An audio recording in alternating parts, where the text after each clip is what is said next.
Hey guys and everybody watching this, my subscribers, and I guess, hey Brittany too, if you watch this. So this is going to be a little response because, I was just going through some of your videos. I recently subscribed, and if for my subscribers, I'm talking to Brittany right now, so whatever.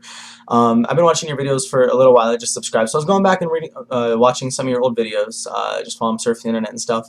And I came across your drugs are super fun video, and I figured, why not make a video response and start making video responses to people on interesting topics. So blah, blah, blah. Anyways, I got a new hard drive recently, so I can't really make any cuts in this video, so it's all going to be in one take, because I'm still in the process of downloading my editor and blah blah blah. Anyways, so on the first thing you said about the drugs and victims part, about people not being a victim or addicted and stuff like that, and you've met people that are just, use it for fun or whatever, I can totally agree with part of that, but somewhere along the line there's an invisible line that you cross because personally, now I know you had said you don't really do drugs and stuff like that, and I don't really anymore either.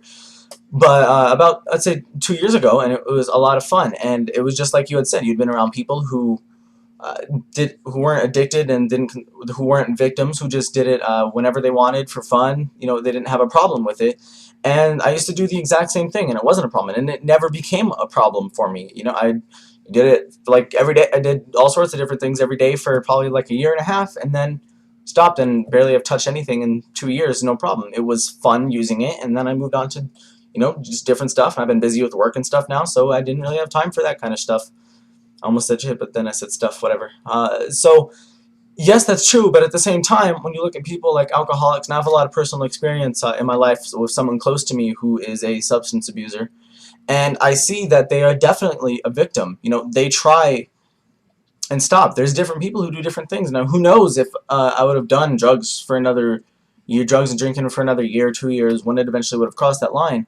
But I know someone who really is, a victim of it, and I don't think it's right to really say that nobody is a victim of it, because there are those people who really can't stop and really feel like they need it because they need something to escape and they just can't cope. And I see that, abusing substances, whether it be alcohol or drugs or whatever, is a lot of people's only way, not a lot of people, but some people's only way to cope with stress or something else, that, they're just living their life and stuff happens where they have to drink. And not drinking is, or not using any kind of abuse, is just so stressful. It's a way to relieve stress for them. And that's exactly what addiction is your body gets used to using something for something, and then you don't feel right and you feel like you have to do it and you can't stop. For me, myself, I wouldn't really call it substance abuse, but I don't know what the hell I would do without coffee. I've drank coffee every morning, unless for some reason I was out, then I would still go out of my way to buy it, but pretty much every morning for like the last year and a half, almost 2 years, I've rarely ever missed mornings of coffee. And if I don't drink coffee or some sort of caffeine in the morning, then my body just feels like shit. Now, obviously, that's not the same as, waking up and, snorting some cocaine and shooting up some heroin every day. But it could be the same kind of thing depending on the substance abuser. It could be different. The person who's close in my life who is an alcoholic can go weeks and weeks and weeks without touching alcohol, but then some little stress comes and then they end up drinking or needing to drink to be, to feel, well, to relieve. They just need it. It's somebody who needs something for that and can't cope with it by themselves. Um, and there was one other part of your video I was going to respond to, and oh yeah.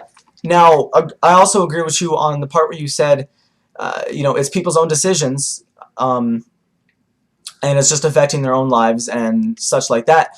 But the problem with that and people making their own decisions is when it, not only when it affects children, like you said, but when it affects the people in their life who are trying to help them. Um, because, people have to go above and beyond. When you have a loved one who's doing that and you watch them literally like killing themselves slowly through drugs or alcohol or whatever, it's not only hard for the people who are close and love them and want them to stop, but for the people who are trying to make them stop. And how crazy it gets, even living in a household with somebody like that. Yeah, it's their own life, they can make their own decisions, but when they're going crazy or something every day, I mean, there's different ways you can look at it. You can either look at it as a major inconvenience in your life, to have somebody near you who's doing that, or you can look at it as it really hurts also because you're watching somebody who you love, slowly kill themselves and destroy their life by doing it. And yeah, it is their own life, but I think it only boils down to, it's your own life. Do whatever you want. we shouldn't say anything about it when it doesn't affect other people. Like drinking and driving, you know, if someone's an alcoholic and they drink in their own home, they don't have any family that care about them, that's living with them, they're not bothering anybody, that's their own thing. But that's why you can't drink and drive, because then you endanger other people's lives. And I know you understand that, because I know you talked about the Ryan Dunn thing in your video. And I kind of forgot the semi-point that I was going to make.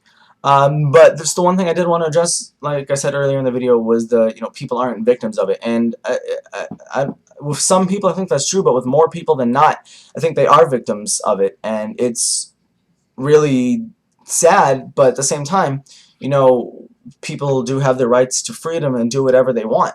But at a certain point, also, they don't really have control over it. They're not doing what they want anymore. Their own body and mind is controlling what they really would feel like not doing. They don't want to drink, but they're forced to. And sometimes, people like that need help. And that's why I feel like I don't really know exactly what point I'm trying to make anymore, but I'm just going to go ahead and upload this as a video response. I guess my main point is, you said that people aren't victims, but I don't know how many people you know personally that are like that, but I know that a lot of, not a lot, but especially just one person I know is definitely a victim, and I've watched it destroy a lot of good things in her life, and a lot of things that she had going for her, and she's definitely a victim, because I know she doesn't want to drink anymore, but it's just,